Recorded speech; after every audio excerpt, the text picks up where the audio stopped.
Dirty Dan. I don't know what you mean. I'm Dirty Dan. It's absolutely amazing. I'm Dirty Dan. Whoa, Dirty Dan. His children, 6 children, are in the courtroom at this point listening to all of. Also, Dan, quick question. What site can I get a good hookah? A good hookah, my nigga? I ain't gonna hold you. I don't know. Cause I don't really. I know you do need one, you know, for the aesthetic, you know what I'm saying, have one in the crib or whatever. I get it. I don't have hookahs. And normally I'll just go find one at a local smoke shops, my nigga. You know what I'm saying? They might have some fire ones. But I know there's probably only sites I know they'll probably sell like bongs and shit. And like bongs, bowls, and you know, them type of shits.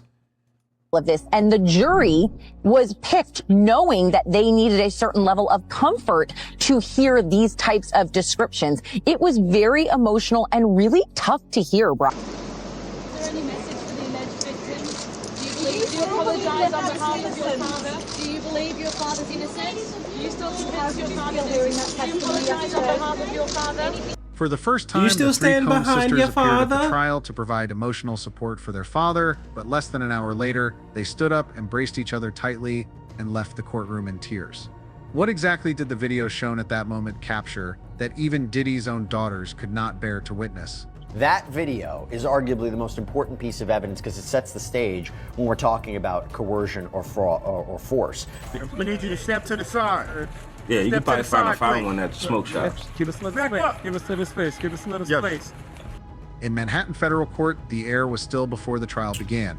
Cassie presented a previously unrevealed video purportedly capturing footage from a controversial freak-off holding the key to the allegations against Controversial Diddy. freak-off. According to the prosecutor, the video is pivotal evidence unveiling a web of accusations targeting Diddy and secrets tied to his family. As the tape was officially admitted as evidence, the gazes among the Combs family members grew heavy as if they knew they were. That's what I'm saying. Like, hearing all of this shit as like your kids like are there too. Like, bro, think about it. Like, they gonna be like, bro, what the fuck? They gonna be scarred for life.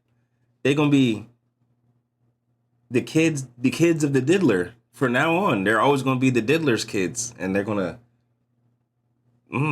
Yeah, that's a bad stigma. Plus, that nigga's son looks just like him too. That's fuck. That's really gonna be tough for that nigga. About to face something irreversible. Just minutes after the video began, Delilah frantically covered the eyes of her twin sister, Jessie. Chance and Justin, however, couldn't tear their gaze from the screen where the image of a familiar woman suddenly appeared. Was it Kim Porter? On those drives, the witness says 8 videos featured 8 celebrities at Diddy freak-offs or parties, and that 6 were males, 2 were females. Damn. The drive also included a manuscript of an alleged Kim Porter memoir, a memoir that her 4 kids insist is fake. That would be a crazy way. I ain't gonna lie, Black. That would be really bad stigma, but a perfect way to start streaming. Not gonna even hold you. They would think about that, bro. Like if he started streaming, I mean, shit. It might take a toll on his mental, but shit, he gonna go up immediately. Fake. Whispers from the audience spread rapidly like a wave of sound for the rising wrong in the hushed reason. courtroom. For the Then, wrong reason. Without a word, all 3 left the room. The question lingers, what was revealed in that footage? And why, on their first visit to support Diddy, did they also turn and flee? Beneath Manhattan's leaden sky, a bustling crowd converged on the federal courthouse where the trial of Sean Diddy Combs entered what seemed like just another day. Outside, reporters jostled for position, cameras flashed incessantly, and protest signs rose high, bearing the words "Justice for the victims." Murmurs of speculation rippled through the throng, from curious onlookers to legal analysts, all sensing the weighty atmosphere before a trial promising high drama. Inside, the courtroom was packed, not a single seat vacant. Sketch artists' pens raced across paper, cameras clicked rhythmically, and the jury's gazes were steely, poised to dissect every detail. The air in that oak-paneled room felt compressed, each breath seeming to fight for existence. The unexpected presence of the Combs family drew all eyes. For the first time since the scandal broke, The family's reserved seats were no longer vacant. Chance, Delilah, and Jessie, Diddy's 3 daughters, sat prominently in the front row, joined by Justin Dorr Combs, the defendant's son. They were impeccably dressed, their simple yet elegant attire radiating an unanticipated maturity. The girls' faces were stoic, their eyes seemingly concealing a web of intricate emotions. When the media inquired about their attendance, Chance responded with a calm but resolute voice, "We're here to support our father." Yet in their gazes, something felt unfinished, a subtle void, as if they were steeling themselves for something far weightier than their words could express. Prosecutor Rachel Harper, a middle-aged woman with silver hair neatly tied back and thin-framed glasses, rose from the prosecution's table. Her voice resonated, deliberate yet commanding, like the steady beat of a drum heralding a momentous event. Miss Fincher, she began, her piercing gaze fixed on Cassie. Please describe to the court what has been referred to as the freak-off and your role in those events. The courtroom seemed to hold its breath, awaiting her response. Cassie... We know her role in those freak-offs. She was fucking center of attention. She drew a deep breath, her eyes sweeping the room, pausing briefly on Alex, seated nearby, his steady gaze serving as an anchor. She pressed her lips together, then began to speak, her voice low but resolute, as if each word had been carefully weighed. I met Sean in 2005. I was 19, just signed to Bad Boy Records. He was a powerful man, an icon in the music industry. He promised to take me to the top, to make me a star. But what I got wasn't stardom, it was a trap. She paused, her gaze sweeping across the jury, as if to ensure they grasped the gravity of what she was about to reveal. About a year after we started dating, he introduced me to what he called the freak-off. He said it was a way to unwind, to explore new boundaries. But for me, it was like a nightmare I couldn't wake up from. What is a freak-off? The freak-off essentially was something that Cassie said she learned about through Sean Combs about a year into their relationship. He described it as voyeurism. Cassie described the freak-offs as meticulously planned gatherings orchestrated by Diddy, where he held absolute control.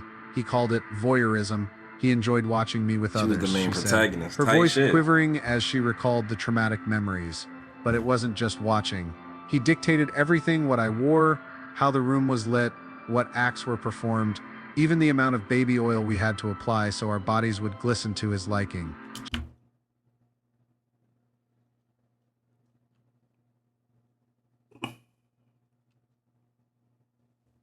She explained that Diddy required her to purchase outfits from specialty stores, scanty garments, and he would personally choose which ones she had to wear. I had no say, she said, her eyes fixed on the jury, her voice sharpening. If I refused, he would threaten me, leaving me feeling trapped with no way out. It's a real fucking monster, yo. If it's something that you didn't want to share and it's your secret, it's your secret. I do believe in karma if you're hurting people. According to Cassie, the freak-offs were not mere fleeting gatherings. They often lasted from 36 to 72 hours, she revealed, her voice trembling as she described the sheer exhaustion she and other participants. 3-day freak-offs? A weekend freak-off at Diddy's house? Damn. Endured. One time, a freak-off stretched to 4 days. They happened weekly, like a mandatory part of my life. She recounted her coerced role in organizing these events. I had to find people through platforms like Craigslist or professional services, she said, her eyes lowering as if ashamed of her actions. I arranged their travel to places like Miami, Ibiza, New York, Louisiana, Las Vegas. I worked with his team, pretending they were recruiters to bring people in, but it was all part of the plan he'd laid out. Cassie explained that Diddy controlled not only the participants, but also the environments where the freak-offs took place. He directed the lighting in the room, she said. At first, it was candles, creating a false sense of romance. Later, he switched to professional stage lighting, as if we were performing in a film where he was the sole director. She described how Diddy choreographed every detail, from the participants' movements to the specific acts he wanted to witness. He even demanded the use of illicit substances to make everyone more comfortable, she said, her voice choking. I remember once, before a freak-off, I had to text him to ask, "Which pill should I take from your bag?" And he replied, telling me exactly which one. Now, with each moment, the testimony became more and more graphic. Her delivery, though, it never changed. It was matter of fact. The trial reached its climax when Cassie's attorney, Samantha Klein, a woman with neatly tied brown hair and a piercing gaze, rose and requested to play a video. Your Honor, Klein declared, her voice ringing with clarity, we request permission to present evidence of a freak-off from 2018 labeled as the White Party Archive. The courtroom held its breath, all eyes fixed on the large screen in the corner. As the screen flickered to life, the first image revealed a lavish seaside mansion, palm trees swaying in the breeze, and neon lights pulsing through the night.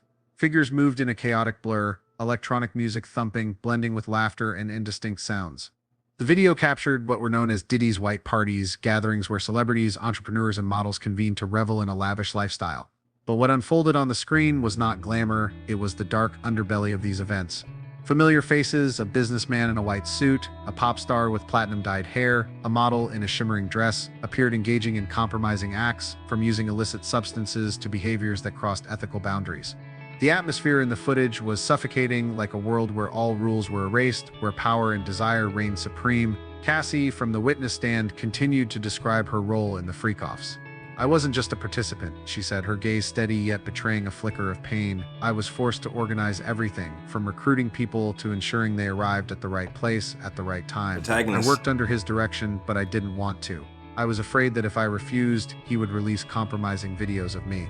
She revealed that Diddy routinely recorded the freak-offs, archiving them as a tool to control those involved. He said those videos were his insurance, she said, her voice trembling.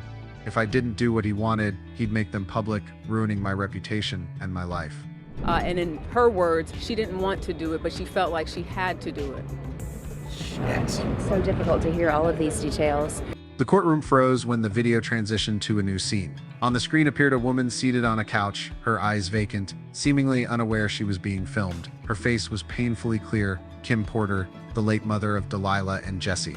Chance in the front row covered her mouth, her trembling hands betraying her shock. Bullshit. Delilah and Jesse, the twins who had tried to maintain a facade of strength, now sat motionless, their faces pale as wax. Delilah gripped Jesse's hand tightly, her nails digging into her sister's palm, as if anchoring her against collapse. Their eyes darted toward Diddy, a mix of panic, anguish, and indescribable betrayal, before locking onto their mother's image on the screen. The image of Kim Porter, with her hollow gaze and disoriented demeanor, was more than a mere moment in the video. It was a silent accusation, laying bare the depths of the manipulative system Diddy had constructed. Kim, once known for her strength and independence, appeared in a near unconscious state, as if drawn into a world where she didn't belong. Damn. Her presence in the freak-off footage not only raised questions about her role in these gatherings, but also stirred a darker suspicion. Was Kim's death, officially attributed to pneumonia in 2018, truly an accident, or was it the result of an intervention to silence her from exposing Diddy's secrets? They might got into a little spat, a little fight, something went down, and Puff did that play fighting stuff that he always do, and that pillow fighting stuff, and probably smothered her. Have a good evening, guys.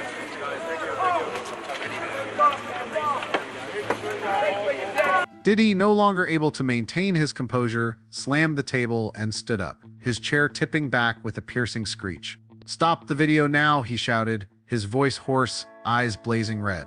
"My children are here, you can't do this." But his outburst was drowned out by Jesse's stifled sobs, soft yet sharp, slicing through the air like a knife. Chance, her eyes bloodshot, sprang to her feet, pulling her trembling twin sisters and rushing them out of the courtroom. The sound of Delilah and Jesse's cries echoed from the hallway, a haunting lament that shook the room. A juror bowed their head, hand covering their mouth, eyes brimming with emotion. A reporter in the back row shook their head, whispering to a colleague, "This isn't just a trial, it's a tragedy." In the cold courthouse hallway, Delilah clung tightly to Jesse, as if trying to soothe the raw pain that had just erupted. The image of their mother on the screen, her vacant, unfamiliar gaze, had pierced their hearts, shattering the warm memories of Kim Porter, the woman who had always sheltered and loved them. Delilah recalled the evenings when their mother sang lullabies, her gentle voice a comfort amidst life's storms. Jessie, tears welling in her eyes, could only whisper, "Why was Mom there?" Her question hung in the air, unanswered, met only by anguish and a growing suspicion about the father they had once idolized.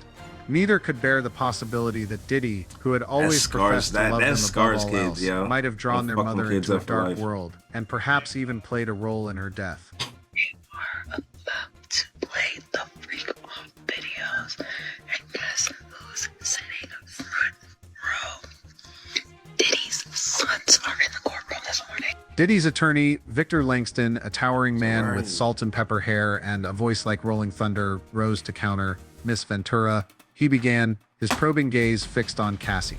You've described these events as if you were a victim with no agency whatsoever. But let's consider the context. You signed a 10-album deal with Bad Boy Entertainment. You lived in luxury apartments, traveled the world, and attended extravagant gatherings.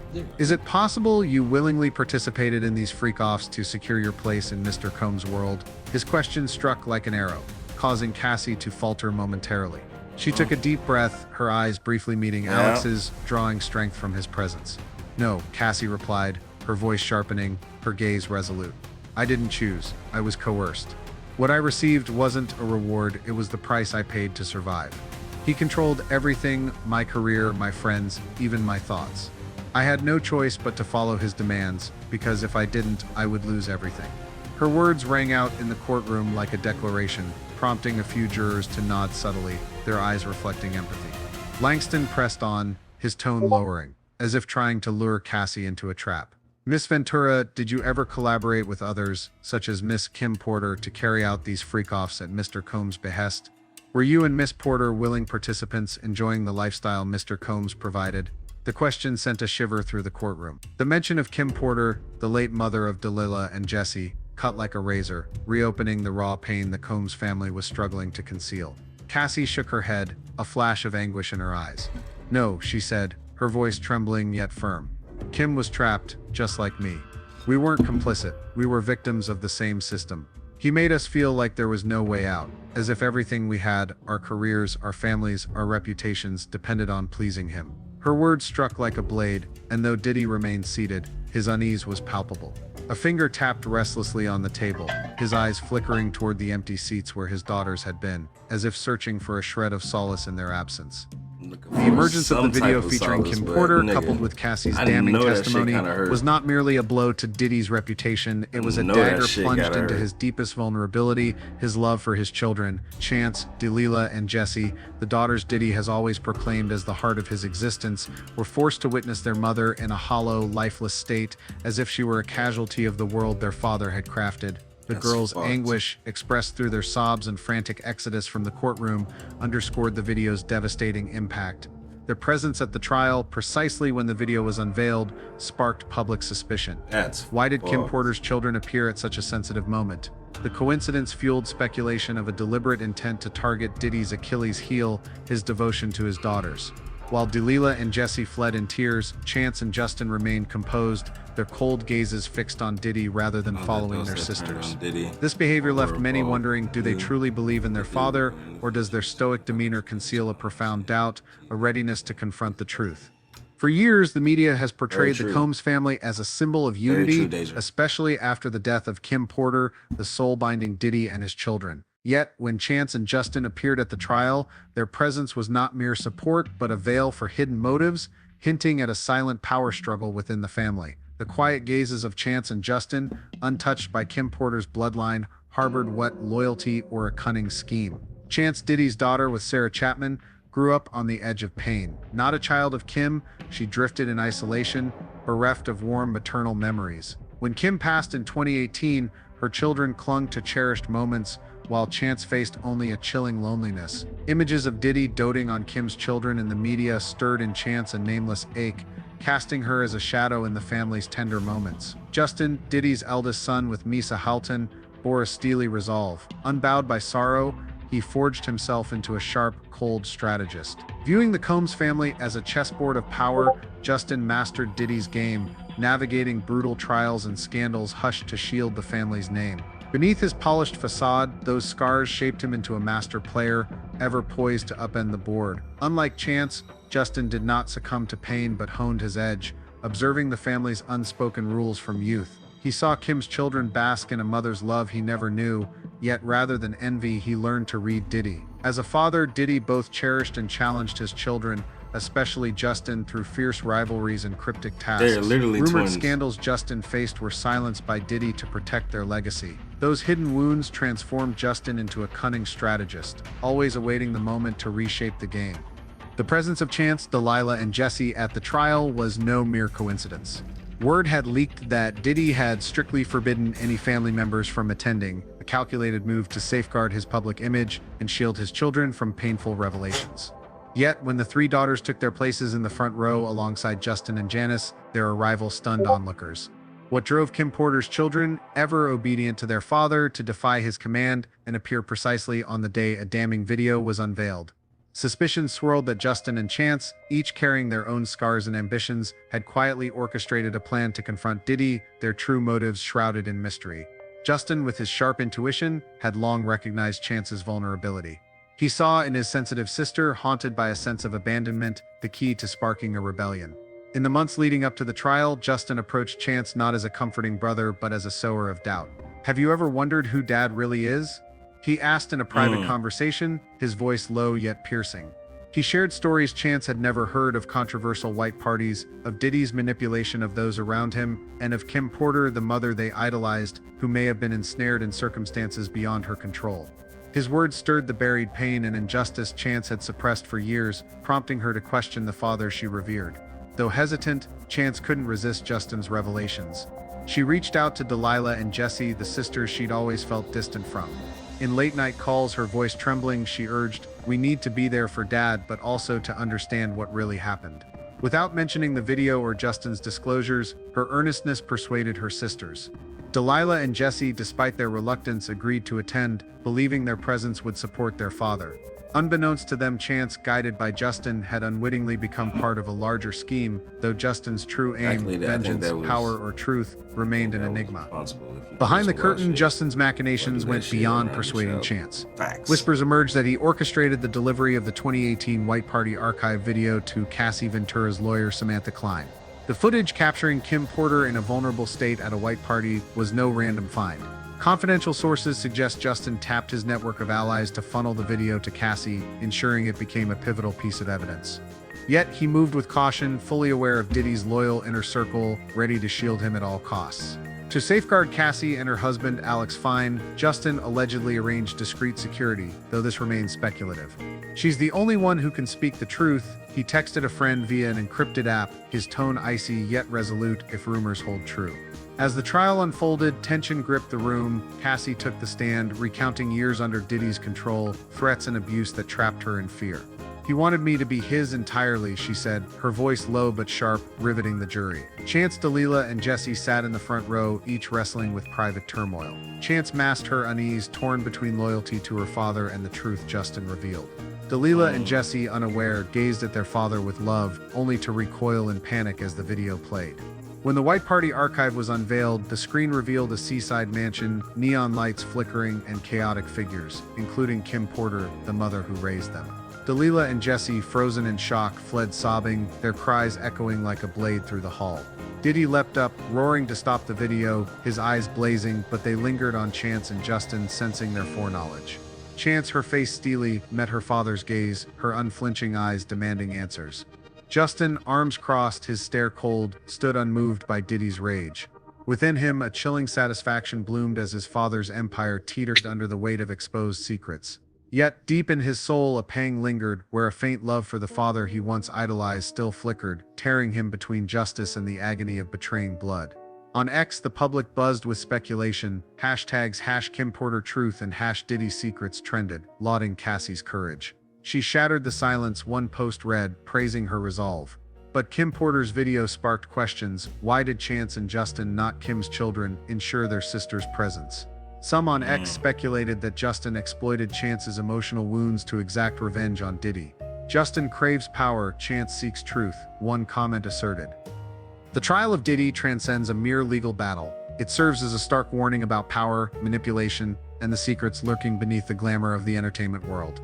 Cassie Ventura's testimony, bolstered by the Freakoff video, laid bare a realm where Diddy reigned supreme, turning figures like Cassie and Kim Porter into instruments of his ambition. The meticulously staged Freakoffs, with their suffocating atmosphere, were more than parties, they were emblems of Diddy's absolute control over those in his orbit.